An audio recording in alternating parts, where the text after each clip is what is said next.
तेरे मार खाने से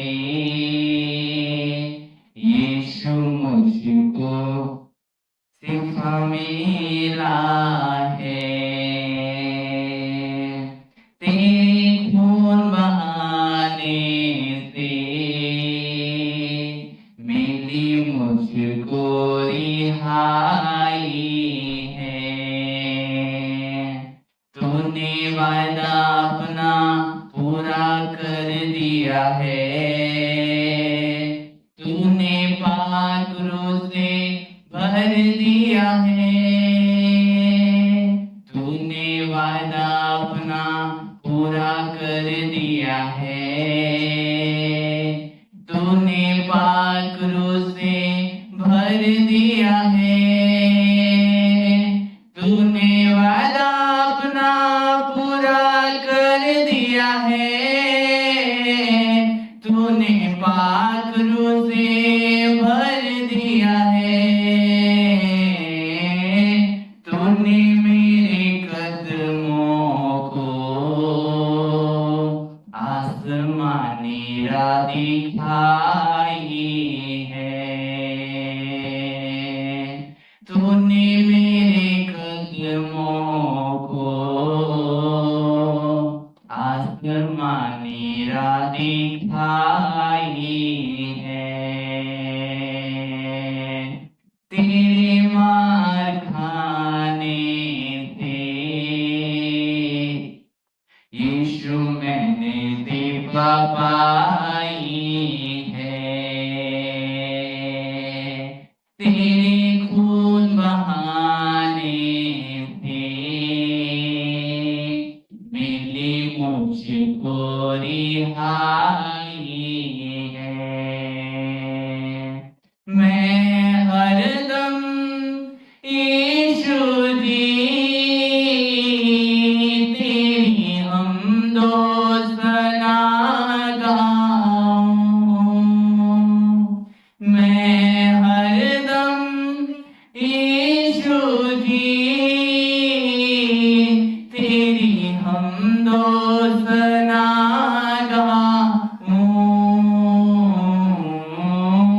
मैंने अपनी सांसों में तेरी खुशबू बसाई है। मैंने अपनी सांसों में तेरी खुशबू बसाई है। तेरे मार खाने से यीशु मैंने शिफा पाई है। तेरे खून बहाने से मिली मुझको रिहाई है। तेरे मार खाने से यीशु मैंने शिफा पाई है। तेरे खून बहाने से मिली मुझको रिहाई है। मैं हरदम यीशु जी तेरी हमदो सना गाऊं। मैं हरदम यीशु जी तेरी हमदो सना गाऊं।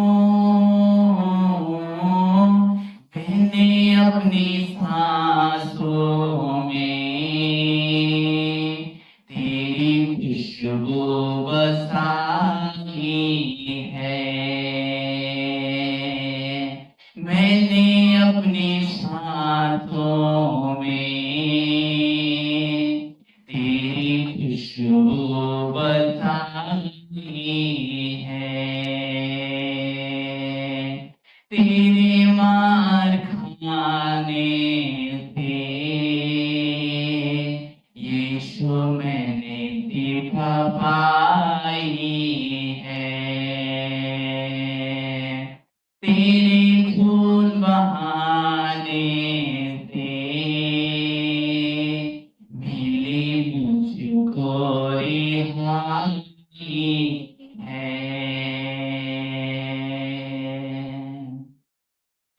धन्यवाद प्रभु जी, खुदावंद की उपस्थिति के लिए धन्यवाद देता हूँ खुदा। प्यारे प्रभु जी, खुदावंद अभी आपकी वचन की ओर जो है कि खुदावंद प्यारे प्रभु जी, मैं आपसे विनती करता हूँ खुदा, आपकी पवित्र आत्मा की अगुवाई प्रभु तुम्हें मुझ में हो खुदावंद, मेरी जीव के नियंत्रण आपने प्यारे प्रभु जी, आपकी लोगों से आपकी वचन की बातें करें और आपकी उपस्थिति करें खुदा, आपकी ग्लोरी में करें खुदा, यीशु मसीह के नाम में आमीन।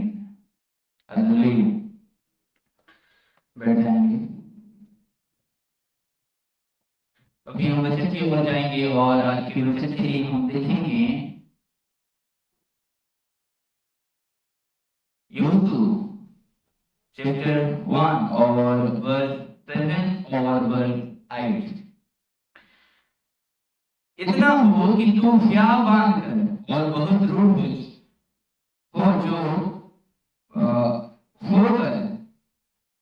जो व्यवस्था में दास मूसा ने तुझे दी है, उन सब के अनुसार करने में चुनौती करना और उससे ना तो दाहिनी मुड़ना ना बाएं, तब जहां जहां तू जाए वहां वहां तेरा काम सफल होगा।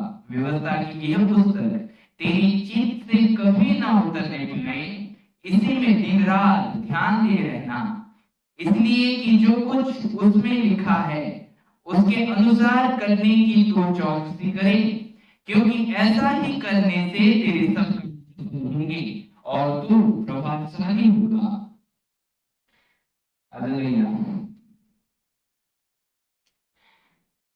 जब परमेश्वर पिता अपनी नींद भाग इस्राएल को मिस्र से निकाल रहा है अपने एक दास के द्वारा, उसका नाम क्या था? उसका नाम मूसा था। उसके द्वारा परमेश्वर ने अपनी नींद भाग अपनी नींद प्रजा को, जिससे वो चुना था, जिससे वो अब्राहम को वायदा किया था कि मैं तेरे संतान को तारेगण की सदृश बनाऊंगा, बालों के समान, रेत के समान तेरे संतान अनगिनत होंगे। और वही परमेश्वर अपनी वादा पूरा करने के लिए जब इस्राएली मिस्र में बंदी में थे, उस समय में अपने एक दास को भेजता है जिसका नाम मूसा है, और वही दास इस्राएलियों को मिस्र से छुड़ाकर कहाँ लाता है कि प्रतिज्ञा के देश की ओर वो लाने की कोशिश करता है। और वो कई चिन्ह चमत्कार परमेश्वर उसके द्वारा करता है, मूसा के द्वारा।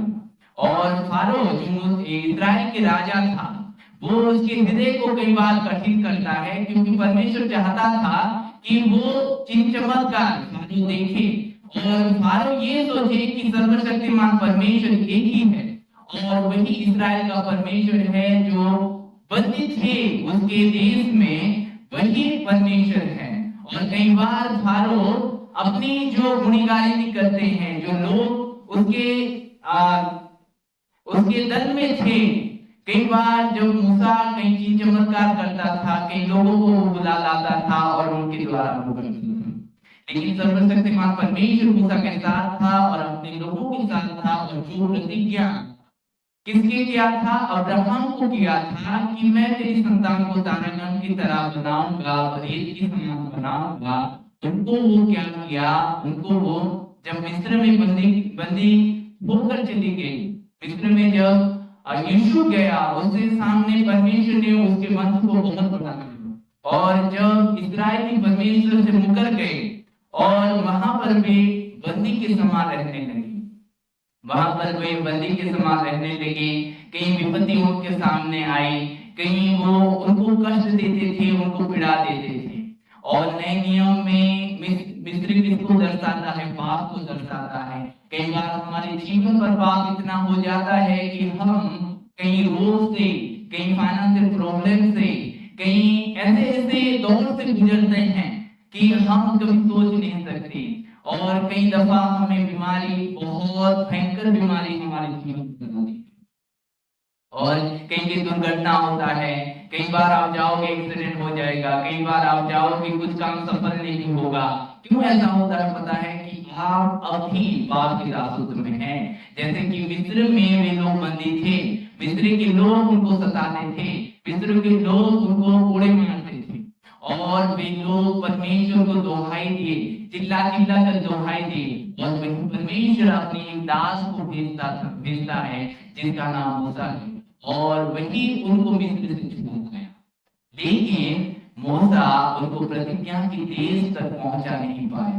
पता है, मूसा ने परमेश्वर का ऑनर नहीं किया, उसका सम्मान नहीं किया, और कई दफा कई लाख लोगों को उसके कंधे पर जो जिम्मेदारी परमेश्वर ने दिया था उनको ले लेकर वे भी एक समय में गुस्सा हो गया, और एक चट्टान को मारने के लिए परमेश्वर कहा था, और वो दोबारा मारा। इसलिए परमेश्वर का कोप उस पर भड़का, और परमेश्वर ने प्रतिज्ञा के देश को उसको पहुंचने के लिए उसका रोड बना दिया। और एक दास को परमेश्वर ने चुना जिसका नाम यहोशू था, जिसका नाम यहोशू था, और उसका जिम्मेदारी ये थी कि परमेश्वर के लोगों को प्रतिज्ञा के देश को पहुंचाए। इसलिए परमेश्वर ने उसे क्या इंस्ट्रक्शन दिया? इसलिए वो परमेश्वर ने कहा कि जो व्यवस्था मूसा के द्वारा दी गई है उसको मानने में चौकसी कर, उधर दाहिने मत मोड़ कि बाएं मत मोड़, इधर मत जा कि उधर मत जा, उसको मनन करता रहे दिन रात, तेरी चित्त से वो अलग ना हो, और जहां जहां तू जाएगा वहां तू सफलता पाएगा। पहले तो वो कहा दृढ़ हो, क्या बात। कई बार हमारा विश्वास कमजोर होता है, कई बार हमें डर आ जाता है कि हम परमेश्वर के सामने में होते हैं, कई बार डर हमें हावी हो जाता है। और यहोशू को परमेश्वर ने क्या कहा कि ध्यान दृढ़ हो जा, क्योंकि उसके ऊपर बड़ी जिम्मेदारी थी कि वो लोगों को प्रतिज्ञा के देश को पहुंचाए। हालेलुया। कितने लोग ये समझते हैं कि प्रतिज्ञा के देश का मतलब क्या है? प्रतिज्ञा के देश के मतलब ये है जो इस्राएली प्रतिज्ञा के देश को पहुंचे। आज का प्रतिज्ञा देश कौन सा है? स्वदेश जो स्वर्ग में है, वही हमारे लिए प्रतिज्ञा का देश है। और अब भी हम नहीं पहुंचे हैं, और पहुंचने के लिए परमेश्वर हमें अगुवाई करता है अपने दासों के द्वारा, और हम अब भी उस प्रतिज्ञा के देश तक नहीं पहुंचे हैं। इसलिए जो इंस्ट्रक्शन यहोशू को मिला वही इंस्ट्रक्शन सेम हमको भी परमेश्वर आज हमें देने वाला है कि व्यवस्था का ये पुस्तक होल बाइबल, उस समय में सिर्फ व्यवस्था था, लेकिन आज परमेश्वर अपने पाक कलाम को दिया है, पवित्र वचन को दिया है, उसको हम मेडिटेशन करना है, उसको हम ध्यान करना है। आप रट्टे मारोगे कुछ फायदा नहीं होगा, दिन में आप 3-4 पेज पढ़ोगे कुछ फायदा नहीं होगा। लेकिन वचन क्या कहता है?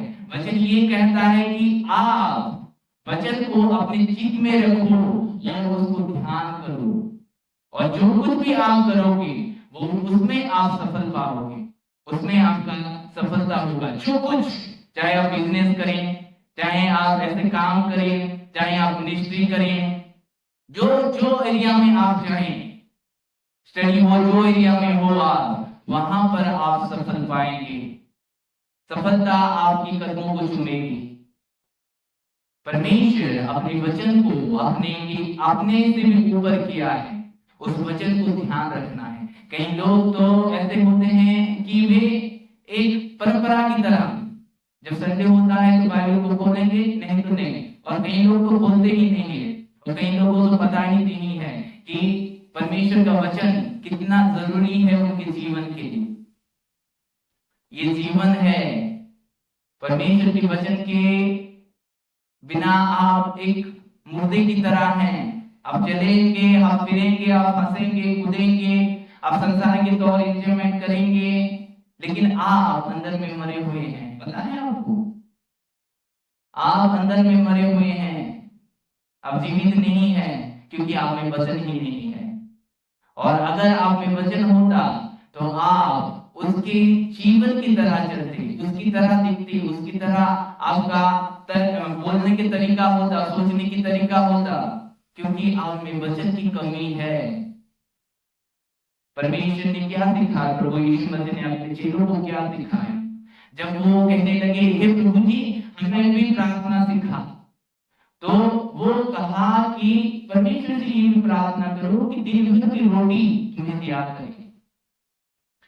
कई लोग ये समझते हैं कि दिन भर की रोटी यानी खाना, पेट भर का खाना।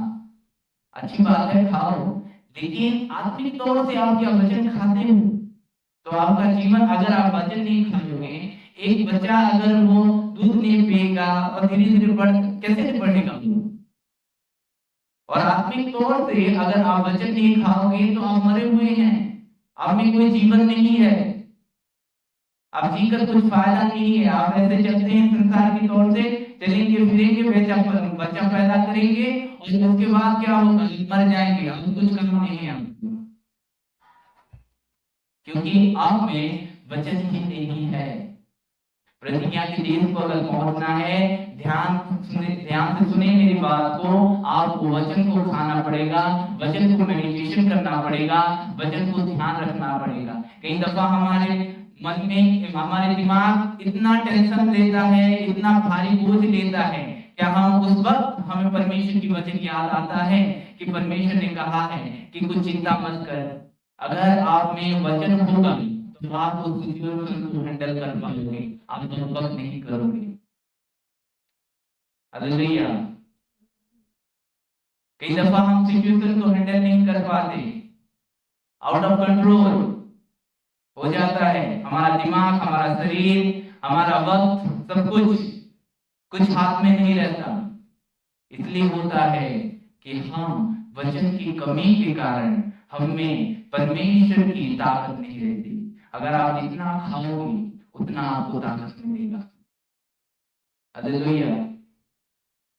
यूसुफ को ये इंस्ट्रक्शन मिला कि मेरी व्यवस्था को ध्यान करके मनन कर, वो चीज से, तेरी चीज से कभी अलग ना हो। बड़ी जिम्मेदारी थी उसके ऊपर, परमेश्वर ने उसे दिया था कि उसको इस्राएल को प्रतिज्ञा के देश को पहुंचाना था। और इस्राएल की बात में क्या करूं, वे तो कुछ संकट आ जाए, कुछ ऐसा पल आ जाए जिनको लगे कि विपत्ति आ रहा है, वे तो कोसने लगेंगे, परमेश्वर को कोसने लगेंगे, उनके दासों को कोसने लगेंगे, प्रभु ये क्या हो गया, हम मिस्र में भी अच्छे थे, हमें ये मानने के लिए बुलाया है क्या? अपने मुंह में कितना नेगेटिव बोलोगे हम, जितना आप नेगेटिव बोलोगे वो सिर्फ आपके लिए ही होगा, आप उसका परिणाम आप ही भोगोगे और कोई नहीं भोगेगा। जुबान में जीवन और मृत्यु है, ये वचन हमें कहता है। कई लोग तो अपने आप को कोसते हैं, कई लोग दूसरे को कोसते हैं, उनमें कुछ अच्छाई दिखता नहीं है, उनमें कुछ अच्छाई बोलना नहीं होता उनमें। हालेलुया। बहुत से लोग नशे को करते हैं, नशे को खाते हैं, और क्या होता है उल्टा में? कैंसर किसका जाता है? आपका। पैसा किसका खर्च होता है? आपका। पता भी रहता है, कंपनी लोग एडवर्टाइजमेंट भी करते हैं, धूम्रपान सेहत के लिए हानिकारक है, फिर भी खाएंगे, फिर भी पिएंगे। क्यों? इच्छा है करने की। जो भी नशे लोग ध्यान से सुने, आप कभी भी स्वर्ग राज्य से प्रवेश नहीं कर सकते, आपको नशा छोड़ना पड़ेगा। हालेलुया। परमेश्वर भला है। क्या आपको नहीं लगता कि आपके जीवन में आपको अच्छा बोलना चाहिए, अच्छा खाना चाहिए? और यूसुफ जो परमेश्वर के लोगों को लेने वाला था, और वो ध्यान करने बैठा व्यवस्था को। आपको ध्यान करना है, पढ़ने का कोई, आप पढ़ोगे लेकिन उसको मेडिटेशन करना पड़ेगा, आपको आपके मन में रखना पड़ेगा परमेश्वर के वचन को। किस हालत में किस वचन का प्रयोग होता है, किस समय में किस वचन का प्रयोग करना चाहिए। और शैतान को आप उसके वचन के द्वारा ही हरा सकते हो। ध्यान रखना, जो आपके मन में, जो आपके दिमाग में खिलवाड़ करता है और लगता है, और आपको लगता है कि मैं चल रहा हूं।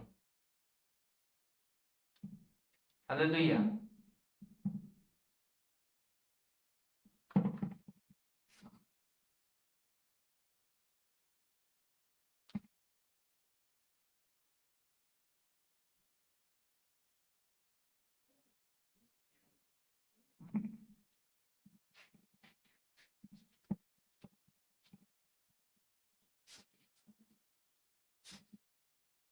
और लगता है कि वो सोचेंगे कि मैं चल रहा हूं। मेरे भाई बहन, हमें वचन का प्रयोग करना चाहिए। हम वचन का आदर करना है, हमें वचन को मानना है हमें। और जब हम वचन के हिसाब से चलते हैं तब हम सिद्ध कहलाते हैं। जो लोग वचन से नहीं चूकता वो सिद्ध मनुष्य है। हालेलुया। परमेश्वर सिद्ध है। पता है कि आप जिस परमेश्वर आपने बनाया, आपको बनाया है, वही सिद्ध है। प्रभु यीशु मसीह ने क्या कहा? तुम्हारे स्वर्गीय पिता जैसा सिद्ध है, तुम भी सिद्ध बनो। और सिद्ध आप कब बन पाओगे? जब आप वचन से नहीं चूकोगे। और वचन से आप कब वचन जानोगे? जब वचन को आप पढ़ोगे, जब वचन को आप ध्यान में रखोगे, वचन को आपके अंदर में रखोगे, तब आप जान पाओगे। पता है, आदि में वचन था, वचन परमेश्वर के साथ था और वही वचन परमेश्वर था। वो वचन रूपी परमेश्वर भी है। हालेलुया। वो क्या है? वो वचन रूपी परमेश्वर भी है जो हमारे साथ रहता है। कई लोग तो समझते हैं कि यीशु को समझ पाना बहुत कठिन है, परमेश्वर को जानना बहुत कठिन है। क्या आप उसके वचन को ध्यान करते हैं? क्या आप उसके वचन को पढ़ते हैं?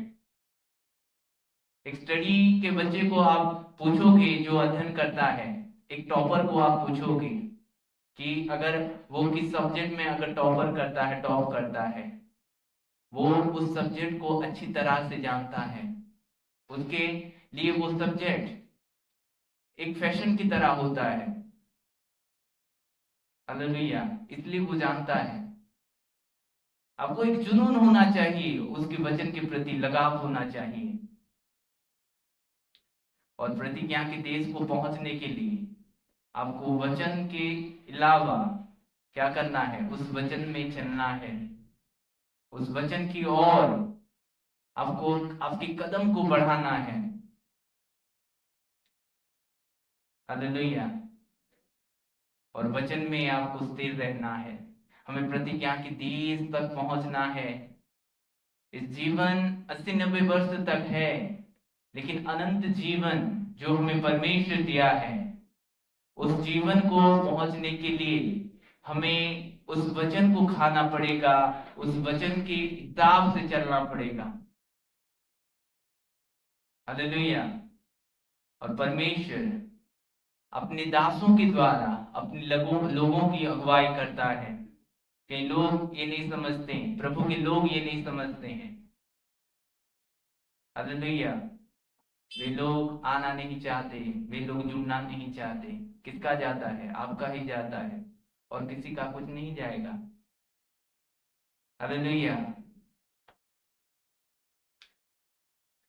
अगर आपको प्रतिज्ञा के देश को पहुंचना है तो आपको क्या करना है?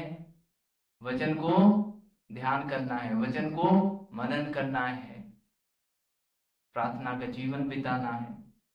कुछ गलती हो गया, पता है, कुछ गलती इस्राएल के द्वारा हो गया। यहोशू क्या किया कि दिन भर परमेश्वर के साथ वो पड़ा रहता था। हालेलुया।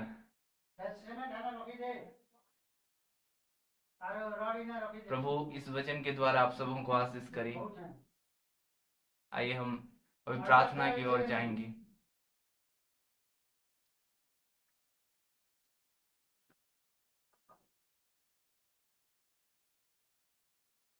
ग्लोरी लॉर्ड, धन्यवाद हो खुदावंद। फिर से हम सबको दोहराएंगे। Holi your name Lord. Low धन्यवाद, battery. धन्यवाद खुदा।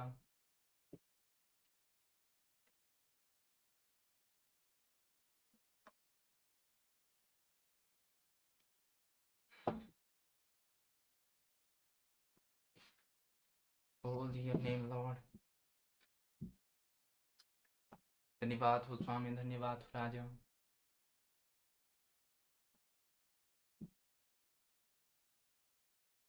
तूने वादा अपना कर दिया है, तूने पाक रूह से भर दिया है। तूने वादा अपना पूरा कर दिया है, तूने पाक रूह से भर दिया है। तूने मेरे कदमों को आसमानी राह दिखाई है। तूने मेरे कदमों को आसमानी राह दिखाई है। तेरे मार खाने से यीशु मैंने शिफा पाई है। तेरे खून बहाने से मिली मुझको रिहाई है। तेरे मार खाने से यीशु मैंने शिफा पाई है। तेरे खून बहाने से मिली मुझको रिहाई है। प्रभु जी, आपके लोगों के लिए दुआ करता हूँ खुदाबंद। प्यारे प्रभु, आपकी वचन के अनुसार चलने के लिए आप अनुग्रह करें खुदा। प्रभु जी, वचन के हिसाब से चलने के लिए आप मन दे खुदाबंद। प्यारे प्रभु जी, आपके करीब रहने के लिए आप मन दे खुदाबंद। प्रभु जी, जब जब प्रभु शैतान उनको सताए, जब जब शैतान की तीर चले खुदा, आपके वचन के द्वारा प्रभु लड़ने के लिए आप उनको प्रभु हियाब दें खुदाबंद। वे स्ट्रांग हो, उनमें भय की आत्मा ना हो खुदाबंद। प्यारे प्रभु जी, हर एक बीमारी उनके जीवन से दूर हो यीशु नाजरी के नाम से। प्रभु जी, कोई भी भय के आत्मा उनके जीवन पर वास ना करे यीशु नाजरी के नाम से। हर एक भय की स्पिरिट दूर हो। प्यारे प्रभु जी, आपके करीब हूं खुदाबंद। आपके वचन की चौकसी करने के लिए आप अनुग्रह करें खुदा। उससे दाहिने मत मुड़े खुदाबंद, की बाएं मत जाएं कि खुदाबंद, आपके वचनों के अनुसार चलने के लिए आप अनुग्रह करें खुदाबंद। प्यारे प्रभु जी, आपकी राहों पर चलने के लिए आप अनुग्रह करें खुदा। प्यारे प्रभु जी, आपकी इच्छाओं पर चलने के लिए आप अनुग्रह करें खुदा। ऑनलाइन व्यूअर्स को आप आशीष करें खुदावंत। आपके करीब हूं खुदावंत। आपकी राहों पर चलने के लिए आप अनुग्रह करें। आपके वचन की इच्छाओं पर चलने के लिए आप अनुग्रह करें खुदावंत। प्यारे प्रभु जी, आपकी राहों पर प्रभु शिफा है खुदावंत। प्यारे प्रभु जी, आपकी इच्छा उनके जीवन पर पूरी हो खुदा। प्यारे प्रभु जी, उनको आप नम्र और दीन बनाए खुदावंत। प्यारे प्रभु जी, आपकी इच्छाओं को पूरी करें, सिद्ध बनाए खुदावंत, सिद्धता की ओर बढ़े खुदावंत। आपके बड़े काम हो खुदावंत, ऐसा अनुग्रह करें। धन्यवाद हो खुदा, यीशु नासरी के नाम में, आमीन। God bless you.